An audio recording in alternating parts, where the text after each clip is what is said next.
Assalamualaikum warahmatullahi wabarakatuh. Kami dari D3 Kebidanan tingkat 2 semester 3 ingin melakukan penyuluhan. Sebelumnya perkenalkan terlebih dahulu, kami dari kelompok 1 yang terdiri dari 4 anggota. Sebelumnya perkenalkan, nama saya Nadita Nurul Oktaviani. Saya Cinta Cahaya Febriani. Saya Nazwa Nur Farha. Perkenalkan, saya Dewi Nur Hasanah. Di sini kami akan melakukan penyuluhan dengan berjudul Asuhan Kehamilan Kunjungan Awal. Yang pertama ada tujuan kunjungan, yang kedua ada pengkajian data kesehatan ibu hamil, yang ketiga ada pengkajian fetus, yang keempat ada menentukan diagnosa, yang kelima ada mengembangkan perencanaan. Baik, sebelumnya saya akan menjelaskan tentang tujuan kunjungan awal. Yang pertama yaitu melakukan deteksi dini pada komplikasi kehamilan. Kemudian yang kedua ada mempersiapkan kelahiran dan kemungkinan kegawat daruratan. Kemudian yang ketiga ada pemeriksaan fisik yang fokus. Baik, sebelumnya perkenalkan terlebih dahulu. Nama saya Nandita. Di sini saya akan menjelaskan anamnesa pada ibu hamil itu apa saja. Yang pertama ada identitas ibu hamil, siapa nama ibu dan suami, berapa umur ibu dan suami, kemudian apa pendidikan terakhir ibu dan suami, kemudian apa pekerjaan suami, kemudian apakah ibu bekerja, kemudian di mana alamat ibu dan suami tinggal. Selanjutnya ada keluhan utama ibu hamil, yang terdiri apakah ibu merasakan mual, apakah ibu merasakan pusing, apakah ibu ada perubahan pola makan, apakah ada perubahan pola eliminasi baik BAK ataupun BAB. Kemudian ada riwayat kesehatan ibu. Riwayat kesehatan ibu yang meliputi apakah ibu hamil pernah menderita penyakit seperti penyakit jantung, hipertensi, malaria, penyakit kelamin, diabetes, TBC, dan lain-lain. Kemudian ada riwayat kehamilan yang terdiri dari kapan hari pertama hari terakhir, kemudian kapan ibu merasakan gerakan janin, kemudian apakah ibu merasakan sakit kepala berat, kemudian apakah ibu merasa pandangan ibu kabur, kemudian apakah ibu merasa sesak nafas atau jantung berdebar, kemudian apakah ibu sangat merasakan sakit perut, kemudian pernah mengeluarkan darah dari jalan lahir selama kehamilan, kemudian apakah ibu pernah atau sedang mengkonsumsi obat atau jamu selain dari bidan atau dokter SPOG, adakah kekhawatiran khusus yang ibu rasakan. Kemudian ada riwayat obstetri, yaitu riwayat haid umur, ada riwayat haid umur berapa ibu mendapatkan haid pertama kali, kemudian apakah setiap bulan mendapatkan haid. Kalau jawabannya iya, tanyakan lagi setiap tanggal haidnya itu maju atau mundur. Kemudian jika dijawab iya, tanyakan lagi berapa hari maju atau mundurnya. Kemudian apakah warna darahnya yang keluar hitam atau merah segar. Kemudian berapa kali ganti pembalut dalam sehari. Selanjutnya ada menanyakan kepada ibu jumlah kehamilan yang dialami ibu, yaitu jika ibu menjawab hamilan dialami adalah hamil pertama, pertanyaan riwayat kehamilan dan persalinan nifas selesai. Kemudian jika ibu menjawab kedua atau seterusnya, tanyakan bagaimana proses persalinannya. Kemudian yang dialami bagaimana kondisi nifasnya, normal atau ada gangguan, sampai sejumlah persalinan yang dialami ibu. Kemudian selanjutnya tanyakan riwayat KB. Apakah ibu pernah menggunakan kontrasepsi? Jika jawabannya tidak, pertanyaan selanjutnya, jika jawaban iya, tanyakan jenisnya apa.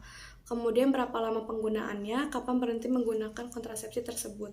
Selanjutnya ada pola kehidupan sehari-hari ibu hamil, yaitu dengan kita menanyakan jenis makanan, porsi makan ibu setiap kali makan, kemudian berapa kali ibu makan per hari, terus apakah ibu melakukan pantangan. Jika jawabannya iya, tanya apa alasannya, kemudian berapa jumlah cairan yang dikonsumsi per harinya.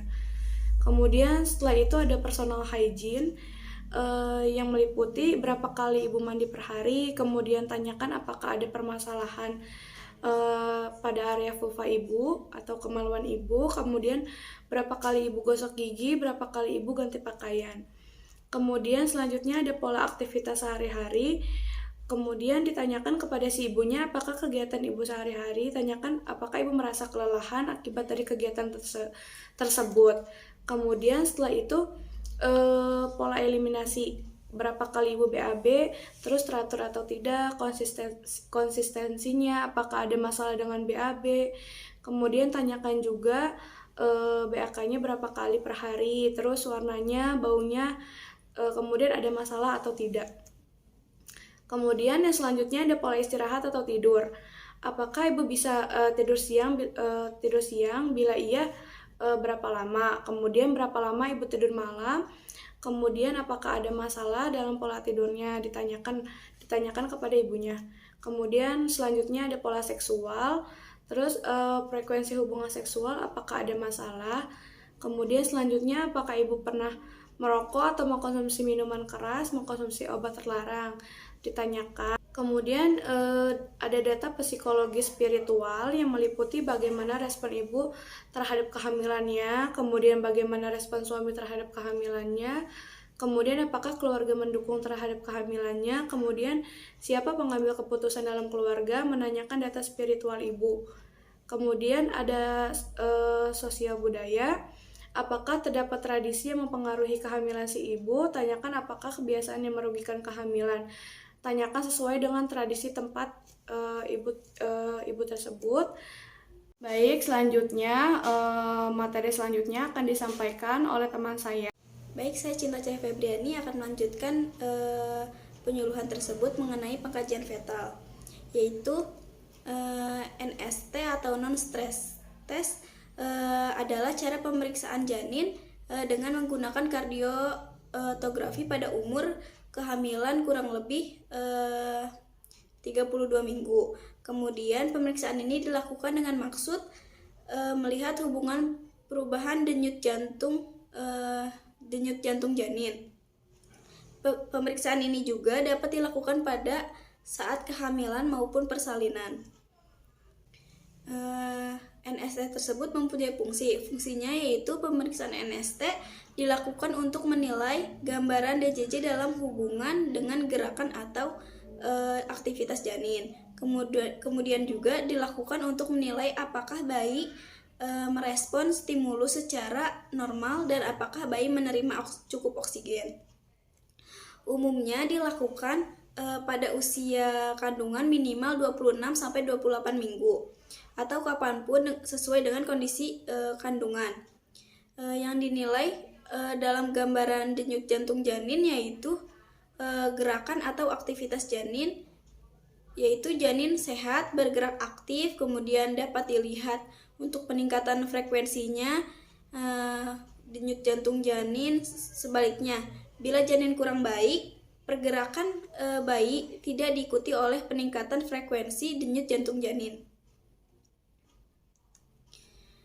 Nah, ada patofisiologinya juga, yaitu aktivitas dinamika jantung dipengaruhi oleh sistem autoimun, yaitu simpatis dan parasimpatis. Bunyi jantung, dasar dan variabilitas dari jantung janin normal terjadi bila oksigenasi jantung janin normal. Bila cadangan plasenta untuk nutrisi atau oksigen cukup, maka stres intrinsik atau gerakan janin akan menghasilkan akselerasi bunyi jantung janin. Dan stres ekstrinsik atau kontraksi rahim tidak akan mengakibatkan deselerasi. Nah, bagaimana cara melakukannya? Cara melakukannya yaitu persiapan tes tanpa kontraksi, yaitu sebaiknya pemeriksaan dilakukan pada pagi hari 2 jam setelah sarapan dan tidak boleh diberikan sedativita. Kemudian prosedur melakukannya yaitu pasien ditidurkan secara santai semi Fowler 45 derajat miring ke kiri. Kemudian tekanan darah diukur setiap 10 menit, dipasang kardio dan tokodinamometer. Kemudian frekuensi jantung janin dicatat selama 10 menit selama 10 menit pertama supaya dicatat data dasar janin. Kemudian pemantauan tidak boleh kurang dari 30 menit. Bila pasien dalam keadaan puasa, dalam pemantauan selama 30 menit tidak reaktif, pasien diberikan larutan 100 gram gula oral dan dilakukan pemeriksaan ulang 2 jam. Kemudian sebaiknya pemeriksaan dilakukan pagi hari setelah 2 jam setelah sarapan. Pemeriksaan NST ulangan dilakukan berdasarkan pertimbangan hasil NST secara individual. Nah, indikasinya yaitu semua pasien yang ada kaitannya dengan insufisiensi plasenta, kemudian komplikasinya yaitu hipertensi ortostatik. Bagaimana cara membacanya? Yaitu pembacaan hasil reaktif bila denyut jantung basal antara 120 sampai 160 kali per menit. Kemudian variabilitas denyut jantung 6 atau lebih per menit.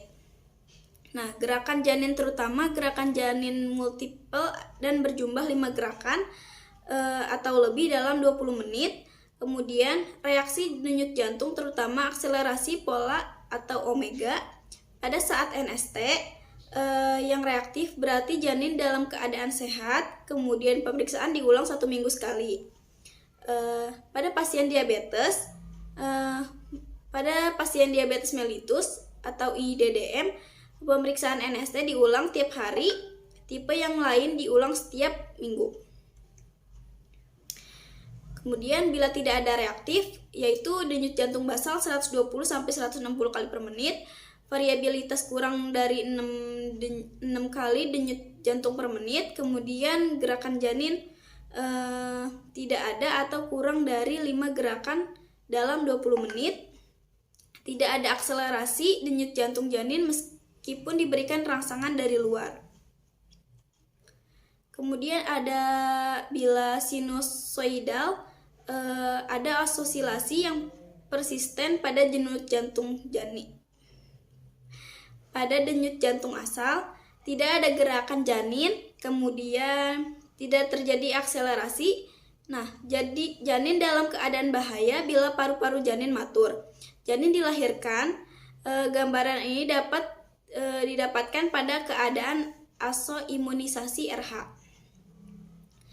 Hasil pemeriksaan NST disebut abnormal, yaitu baik reaktif ataupun non-reaktif. Apabila ditemukan bradikardi atau deselerasi 40 atau lebih dari baseline, atau DJJ mencapai 90 dpm yang lamanya 60 detik. 60 detik atau lebih. Pada pemeriksaan ini sebaiknya dilakukan terminasi kehamilan. Bila janin sudah variabel atau pemeriksaan ulang setiap 12-24 jam bila janin belum viabel. Kemudian ada amniocentesis, yaitu tes untuk mengetahui kelainan genetik pada bayi dengan memeriksakan cairan ketuban atau cairan amnion. Di dalam cairan amnion terdapat sel fetal atau kebanyakan kulit janin yang dapat dilakukan analisis kromosom, analisis biokimia dan biologi. Dilakukan dengan ultrasonografi atau USG untuk memastikan posisi kandungan, kemudian plasenta dan janin serta jumlah cairan amnion yang mencukupi. Ada juga manfaat dari pemeriksaan amniosintesis, yaitu untuk mengetahui kelainan bawaan atau sindrom Down dan lain-lain, mengetahui jenis kelamin bayi, kemudian mengetahui tingkat kematangan paru pada janin, dan mengetahui ada tidaknya infeksi pada cairan amnion.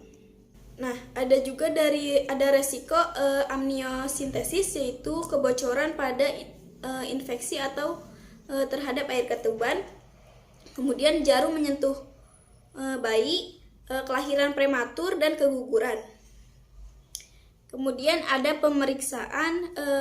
pemeriksaannya yaitu ibu berbaring telentang, kemudian perut ibu dibersihkan, kemudian dokter menggunakan USG untuk melihat bayi dan untuk mencari area aman dari dalam air ketuban.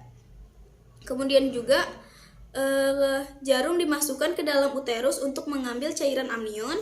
Kemudian dokter mengambil sejumlah kecil cairan, kemudian mengeluarkan jarum, Jarum berada di dalam selama kurang lebih dari 1 menit. Nah, sebuah layar diletakkan di sebelah perut ibu selama 15-30 menit untuk memantau detak jantung janin. Hasil pemeriksaan bisa didapatkan dalam waktu sekitar 2 minggu. Ada amniosintesis dini, yaitu pemeriksaan dilakukan antara usia gestasi 11-14 minggu. Cairan yang diambil lebih sedikit 1 ml per setiap minggu gestasi. Resiko keguguran dan komplikasi lebih tinggi.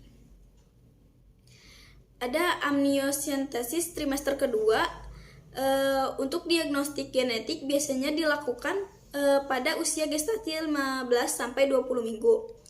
Tindakan dipandu dengan melakukan pemeriksaan USG, real time, kemudian jarum spinal nomor 22 sampai nomor 20-22 dimasukkan ke dalam kantong amnion sambil menghindari plasenta dan tali pusat dan janin.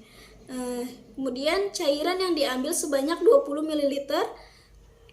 Jarum dikeluarkan dan diamati apakah ada perdarahan pada bekas tusukan jarum.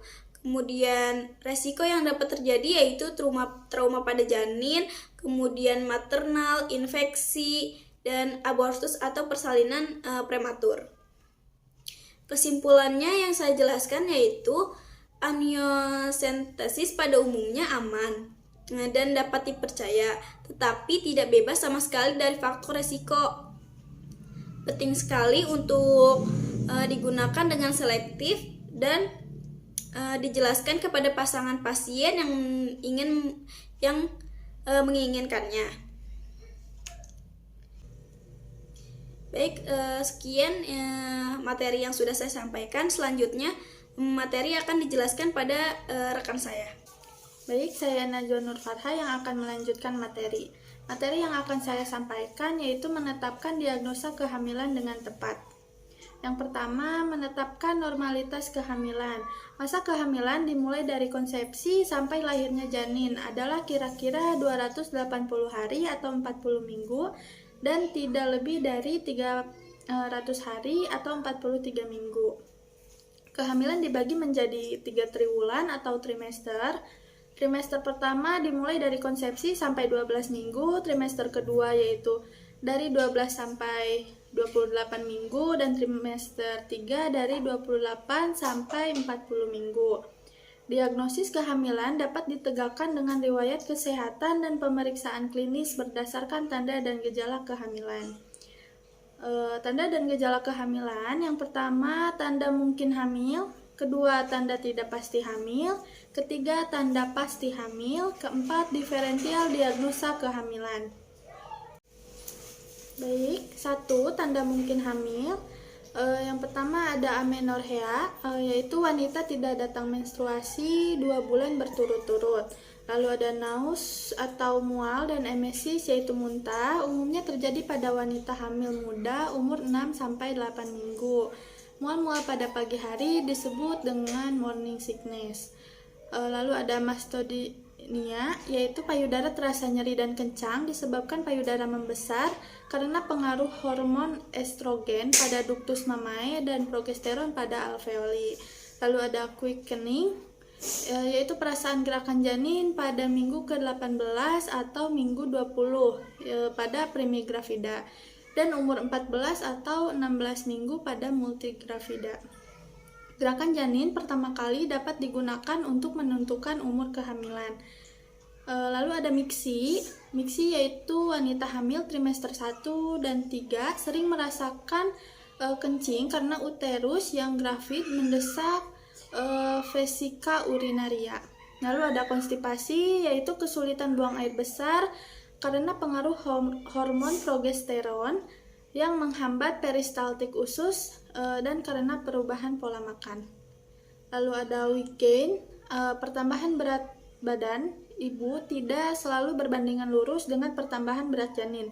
Pertambahan berat badan ibu ada artinya setelah umur 20 minggu. Umumnya, pertambahan berat badan normal selama kehamilan adalah 8-14 kg.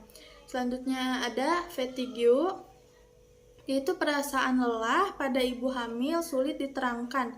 Namun kerja jantung dirasakan lebih berat pada umur 32 minggu. Lalu ada nail sick, yaitu umumnya umur 6 minggu wanita hamil mengeluh ujung kuku lunak dan lebih tipis. Lalu ada sinkop atau pingsan, adanya gangguan sirkulasi ke daerah kepala atau sentral sehingga menyebabkan iskemik susunan saraf pusat. Lalu ada pigmentasi kulit, yaitu pengaruh hormon kortikosteroid plasenta. Sering dijumpai pada muka atau plasma gravidarum, dinding perut yaitu striae gravidarum, suatu perubahan warna seperti jaringan parut. Lalu leher dan sekitar payudara atau hiperpigmentasi areola mamae, puting susu menonjol, kelenjar Montgomery menonjol, dan pembuluh darah manifest. Lalu ada epulis, hipertopi papila gigify atau gusi berdarah. Lalu ada varises, pemekaran vena-vena dapat terjadi pada kaki, betis, dan vulva. Biasanya dijumpai pada trimester akhir.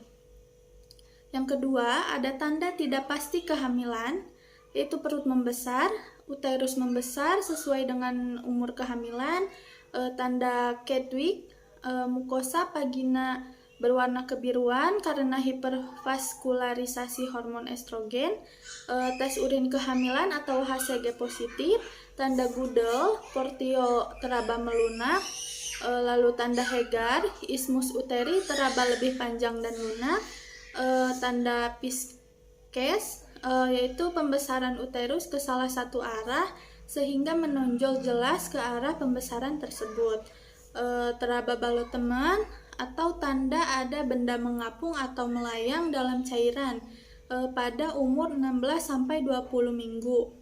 Selanjutnya kontraksi Braxton-Hicks, kontraksi uterus, yaitu perut terasa kencang tetapi tidak disertai rasa nyeri. Lalu ada reaksi kehamilan positif. Yang ketiga, ada tanda pasti kehamilan, adanya gerakan janin yang dapat dilihat, dirasakan, dan diraba serta ditemukan bagian-bagian janin. Terdengar denyut janin secara auskultasi. Dapat didengar dengan stetoskop monokuler, linek, Doppler, alat kardiotograf, dan dilihat pada USG. Pada pemeriksaan ronsen terlihat adanya rangka janin kurang dari 16 minggu. Lalu yang keempat, diferensial diagnosa kehamilan, ada pseudosis, terdapat amenorea, perut membesar, uterus sebesar biasa, tanda kehamilan negatif. Mioma uteri, yaitu perut membesar, rahim membesar, teraba padat kadang berbenjol-benjol, tanda kehamilan negatif, perdarahan banyak saat menstruasi. Lalu kistoma ovari, mungkin ada menopause, perut membesar tapi pada periksa dalam uterus sebesar biasa. Tanda kehamilan negatif, lamanya pembesaran perut dapat melampaui umur kehamilan. Lalu ada retensio urin, uterus sebesar biasa, tanda kehamilan, dan reaksi kehamilan negatif. Selanjutnya ada menopause, terdapat amenorea, umur wanita kira-kira di atas 43 tahun, uterus sebesar biasa, tanda dan reaksi kehamilan negatif. Yang selanjutnya ada hematometra, terdapat amenorea yang dapat melampaui umur kehamilan, perut terasa sakit setiap bulan, terjadi penumpukan darah dalam rahim, reaksi kehamilan negatif. Hal ini disebabkan oleh himen imperforata. Lalu membedakan antara ketidaknyamanan dalam kehamilan dan kemungkinan komplikasi. Tidak semua wanita mengalami ketidaknyamanan akibat kehamilan yang disebutkan di bawah ini. Akan tetapi tidak sedikit juga wanita yang mengalami ketidaknyamanan tersebut. Yang pertama, rasa letih. Rasa letih sering terjadi selama trimester pertama tanpa diketahui penyebabnya. Salah satu sangkaan yang diajukan ialah penurunan awal dalam laju metabolik dasar pada awal-awal kehamilan. Hal ini hanya merupakan ketidaknyamanan yang terbatas, biasanya akan lenyap pada akhir trimester pertama. Namun, hal tersebut bisa mempunyai efek meningkatkan intensitas respon psikologis yang dialami wanita selama masa tersebut. Yang selanjutnya yaitu punggung atas sakit, bukan karena penyakit. Sakit punggung bagian atas bisa terjadi selama trimester pertama oleh karena pertambahan ukuran dan akibat beratnya payudara, yang juga merupakan pertanda presumtif kehamilan. Lalu ada kram kaki. Alasan-alasan fisiologis dari kram di kaki ini tidaklah jelas diketahui. Selama sekian tahun, kram di kaki dianggap disebabkan oleh kurangnya atau terganggunya konsumsi kalsium atau ketidakseimbangan dalam perbandingan kalsium fosfor di dalam tubuh. Tetapi semua penyebab ini sekarang tidak lagi dinyatakan demikian dalam literatur saat ini.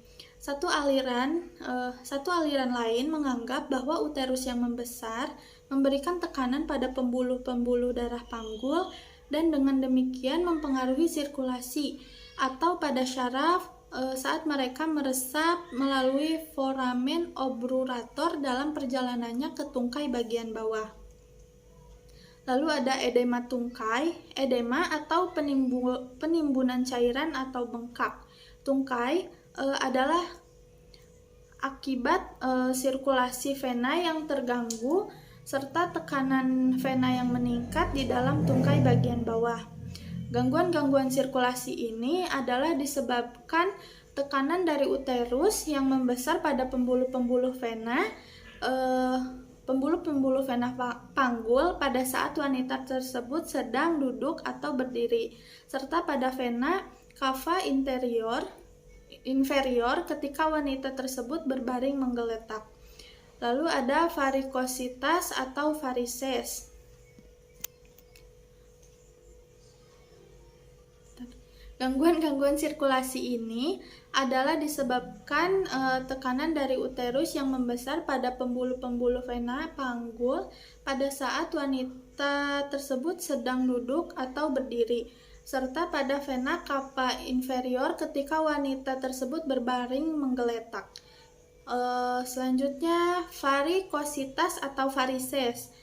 Pelebaran pembuluh darah balik atau vena biasanya terjadi pada tungkai. Sekian dari saya. Selanjutnya akan dilanjutkan oleh teman saya. Kenalkan, saya Dewi Nur Hasanah dengan NIM 1022126 dari Prodi D3 Kebidanan tingkat 2. Di sini saya akan memaparkan materi mengenai mengembangkan perencanaan yang komprehensif.